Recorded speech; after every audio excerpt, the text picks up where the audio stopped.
मीर साहब, कितना अहम है ये ऐलान इलेक्शन कमीशन ऑफ पाकिस्तान का कि कल ये फैसला सुनाया जा रहा है, और क्या हम किसी भूचाल की एक्सपेक्टेशंस रख सकते हैं, कह सकते हैं कि कोई बहुत बड़ा धमाका होने वाला है और पाकिस्तानी सियासत जो है उसमें बहुत बड़ी डेवलपमेंट है कल का ये फैसला?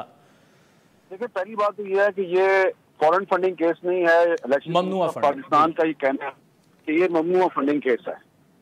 तो अगर इलेक्शन कमीशन कहता है कि ये ममनुआ फंडिंग केस है, तो जो कानून है उसके मुताबिक ममनुआ फंडिंग केस में अगर फैसला आएगा भी खिलाफ, तो उसमें बहुत सी ऑप्शन हैं। और एक ऑप्शन ये भी है कि इलेक्शन कमीशन ये कहे कि आपने नाजायज जराए से जो ममनुआ फंड हासिल किए हैं वो आप वापस करें।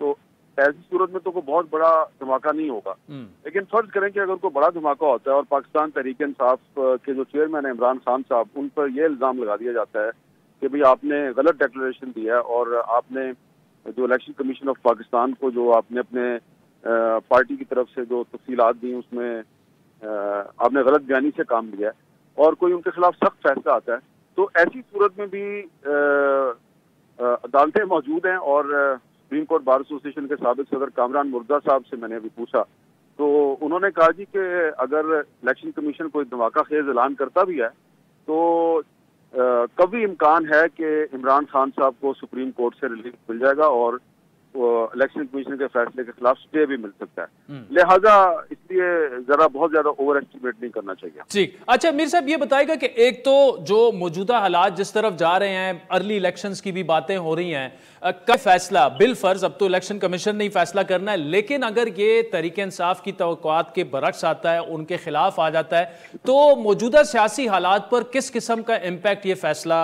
कायम कर सकता है?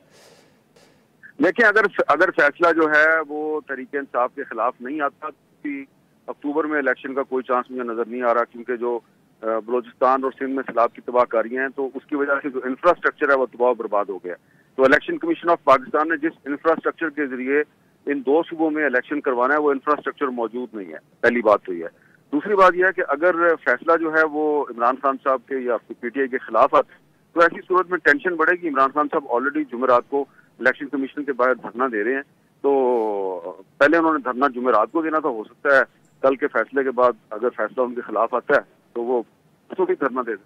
ठीक, ये मीर साहब जो धरना दे रहे हैं, खान साहब एहतजाज कर रहे हैं, एक तासुर बड़ा मजबूत होता जा रहा है कि उनका चीफ इलेक्शन कमिश्नर को बराह रास्त तनकीद का निशाना बनाना, उनसे इस्तीफा तलब करना कि जी अगले इलेक्शन इनके अंडर नहीं हो सकते। वो क्या वाकई ये दबाव था कि फौरन ममनुआ फंडिंग केस का फैसला ना आए, या आए तो जरा हक में आए? कितना इसमें वजन है कि तहरीक इंसाफ असल में इमरान खान साहब जो हैं वो दबाव इसी वजह से बढ़ाना चाह रहे थे ममनुआ फंडिंग केस के फैसले की वजह से?